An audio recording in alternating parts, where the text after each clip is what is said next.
Forgot to be recording this whole time. All right, let's start it all over, guys. Okay, go back. Break it. Sweet. I'm game. 100 days. No, this is pretty cool. Yeah, give me that. If you can find the workaround, that's great. Yes, you're basically having to write the effect. Yeah, putting the HTML in the JS file instead. Aha. Yeah. So I did it in one of the libraries, and I will paste it over. Okay. Just gotta remember which one.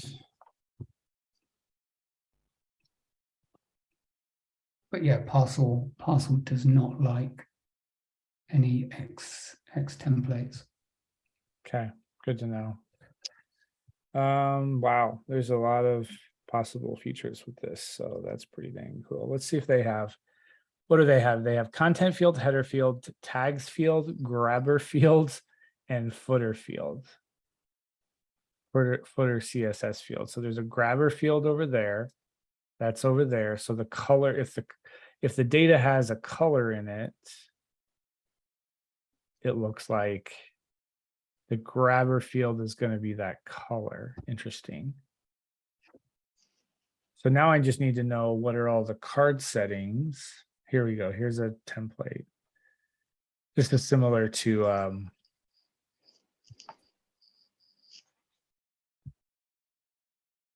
yeah, it looks like we're constructing it right here.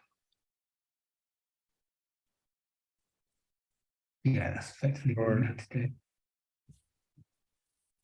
Whereas all their demos have got it going on in the HTML, or most of the demos. Okay.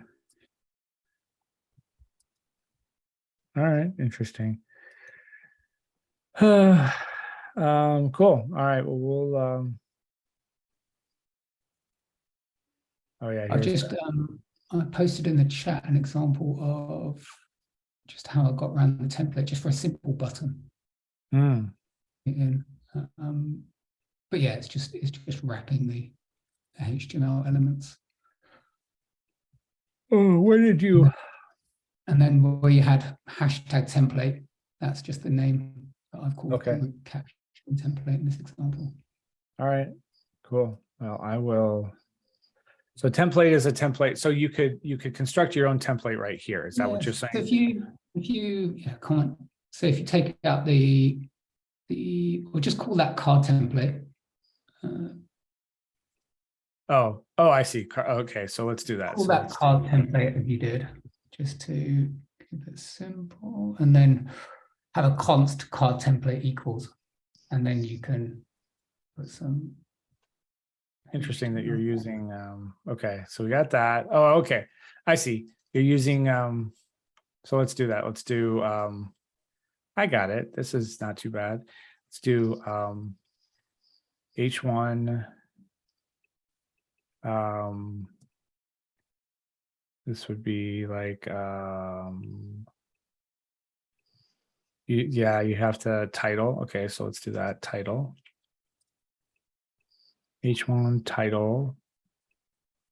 H1. I don't know if there's a subtitle. We'll just go with it. We'll go with that, and we'll do what was it? Summary. I don't know. Okay, so you could potentially, I'd imagine you could potentially copy over what they've got in their template and the offer. Just have to comment it correctly, maybe. All right. Yep, there we go. Okay, so wait, that's title. Oh, I know. I'm sorry, I forgot this stuff. Boom, boom, boom, boom. Yep. Yep. Yeah. Boom, boom, boom, boom. Summary. Is it summary? Oh, I don't know why. Oh. It's interesting. I'll have to explore the templating language of this, but yeah, it's all right. So let's see, where is there? This is dialogue template. Okay, so this is their template, I guess. All right. Anyway, let's we got too far ahead on this, but that's cool. That's your Wonderful. Well, I think thanks, Mark. I'm glad you're here. Did you have any thoughts or questions about JavaScript? Are you just here to hear what others are asking about? Yeah, I'm just kind of here to watch and learn from y'all right now. Okay, we're kind of stumbly right now, but stumbling over things. All right, so Sam asked a couple questions. Let's see. Sam, you asked about testing and about updating new data.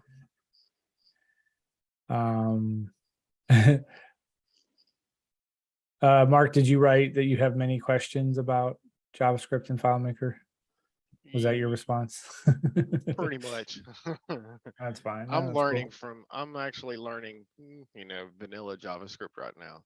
Yeah, well, take my course and you'll learn how to use it in FileMaker. Yeah.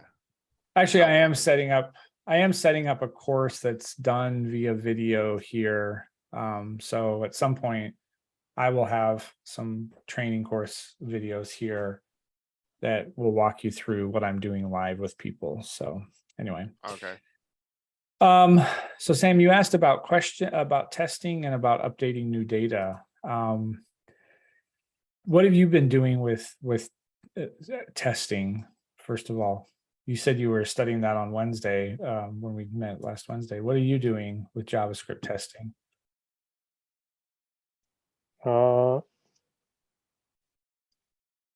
The course is focusing on React testing. So it's just teach me how to test the component and all sort of thing, just related to React. So if I'm going to, so not just React and just testing the vanilla JavaScript, then what things I should test, maybe a function or any other things. Yeah. Well, I'll tell you. Well, let's. Orlando, do you have any thoughts about that? Have you done any testing at all? Only in a way of refreshing and pressing buttons and checking console log. I haven't written any kind of automated testing or anything like that to push it to the limits. Yeah, and I think Sam, you're talking about React, especially. I actually don't know. I never have done any testing either, to be honest. No, it's not really something you can't really program it in FileMaker. So I mean, I've worked with other development teams where they have people that their job is dedicated to writing test cases and test scripts. Well, React has the ability to test. Like, here's a React testing library, which I've heard about. I've just never done anything with it because I actually don't know the idea. I don't understand what a test means. You write tests for your React components. I don't know. Sam, have you looked at this React testing library at all? Yeah, a little bit. For example, if you have a counter and you just write a test to test the initial value, or you have two buttons, one for incrementing the counter and one for decrementing the counter, then you may write some tests on whether you click the button, it will increment the counter by 1 or decrease by 1, so something like that. Yeah, so I don't actually understand the idea of testing because I don't understand how we test. Simple and complete testing utilities that encourage good testing practice. They use the word test a lot there. Yeah, I it's, kind of had the same question, Yeah. because now that you brought it up, I see a lot of people, whether it's React or just vanilla JavaScript or anything else, I see a lot of videos about people talking about writing tests, to test your components or test your JavaScript and all that. But I mean, even if you're just writing something that's just setting a div that counts up or down, increment or decrement, I mean, technically you're going to see if it works if you just write your vanilla JavaScript and click a button. If it counts up or counts down, then it's working. So I really don't understand the concept behind testing. Yeah. I mean, one what of are the you really one of the testing main for? things.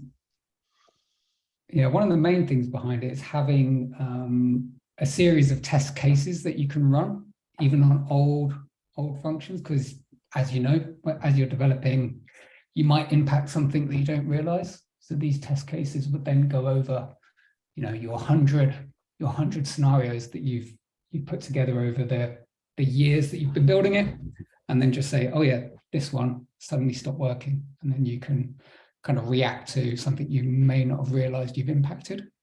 Hmm. So that's kind of one. Because and then it's load testing it as well, kind of thing.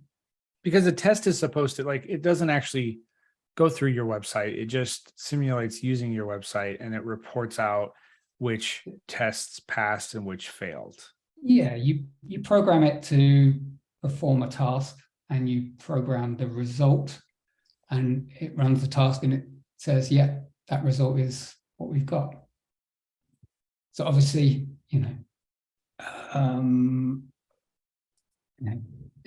months down the line, something changes, then that will pick it up, because you're not going to retest that one function every time you make a change to your website, for example. The more your tests resemble the way your software is used, the more confidence they can give you. So we have to write something that resembles the way our software is used. So if we're building a Kanban board, and I don't know how I would do this. If I wanted to test dragging this over, to Mark's point, you kind of just have to do that and see. There's web tools that can do things like simulate those actions. Yeah. We're just not used to them in FileMaker, because we don't have that. I can't remember what they're called. There's one that they always use, but yeah, it can kind of simulate a user action on screen. And it's kind of what some people use when they're for other things, when they want to get through logins on websites and things. So Sam, to your point, I don't know yet how to do it. I've thought about it once in a while. React is big on testing, but I don't actually know how to do it, because we're building something a lot smaller than I think tests have use for. We're building a Kanban board, or a widget, or a data table, or a calendar, or a date picker. Those are pretty dang small. If you're trying to build a whole web app, maybe that's where tests come in more. I don't fully know. And to your point, I think that's probably a little better. Something like a Kanban board where you're just playing around or something like that. I mean, I don't think you're really going to do much, but I think if you're building a whole entire, whether it's a web app, CRM, or, I mean, you're trying to build out the next Amazon.com website or something like that. I think tests where you've got like millions upon millions of JavaScript files or HTML files or whatever, I think that tests come into play, whether it's vanilla JavaScript or React or Vue or whatever. But I mean, something small like this, I mean, you're going to know if it doesn't work just by dragging it over, or if the website don't pop because don't show. But yeah, I mean, I'd like to learn it and kind of dive into it more, but I need to learn more about JavaScript in general first. Yeah. Okay, thank you very much. I mean, yeah, I'll do some exploring, and as you do more exploring, but I don't have the answer at this point. We didn't do any tests. We didn't write any tests, whatever that means, when we built those add-ons. we just tested them in FileMaker, make sure the data got passed to them and make sure that, Hey, Orlando.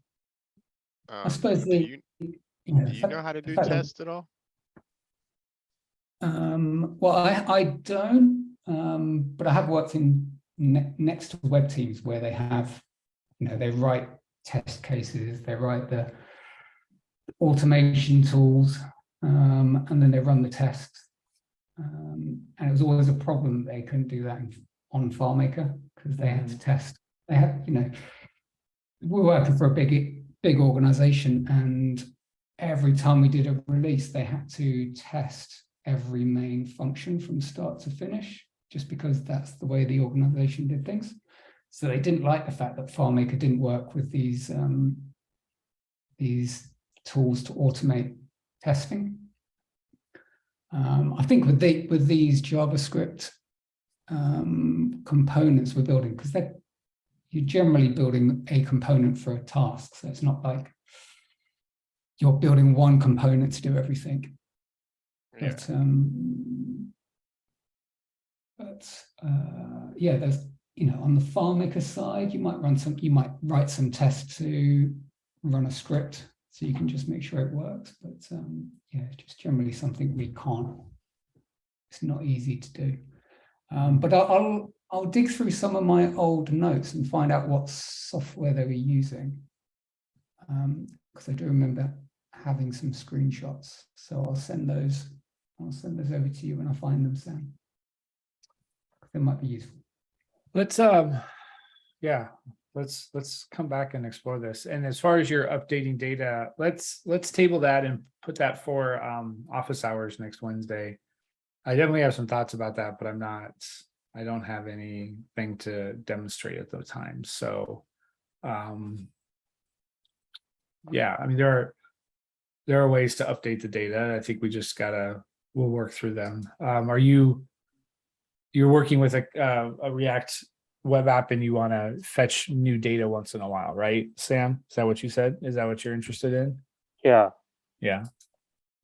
Okay. Or if it's just use vanilla, is it just reload the web viewer Well, when you want to update the new data? Just load the web viewer again. yeah. Okay. You could, of course, but that freshes everything out, right? Yeah.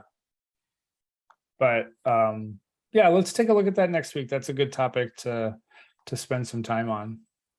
I don't know whether it will maybe some not that good user experience, because maybe you create you refresh for some action, Yeah, some user exactly. action. Yep. Yeah, just to expand on that, I had a similar conversation with myself not too long ago. And I've just gone with the refresh, but yeah, checking if the web viewer has been activated or not as well as just refreshing the data. Well, there's two ways to do it. There's two ways to do it. Yeah. Either FileMaker periodically sends data to the web viewer, or the web viewer periodically fetches it. So that's I mean, like going between records, being able to know if you've already loaded something into the web viewer and you just need to refresh it, or if you need to load it from scratch. no, I'm saying if you're sitting on a dashboard, you could have. And if you watch you should pay attention to the add-ons, because they do this. They fetch, the web viewer itself fetches data every once in a while. Okay. So every once in a while, a script runs called perform find or something, and it goes and gets new data. So that's part of what React can do, and that's part of the benefit of React. But even, and we'll close with this, but the let's see if I can find it here in mine.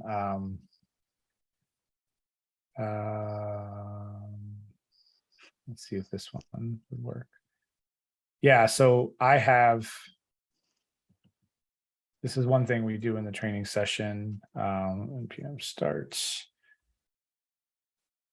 We load it, and then we add new data to it. So this is one where I'm using FileMaker to send data to it.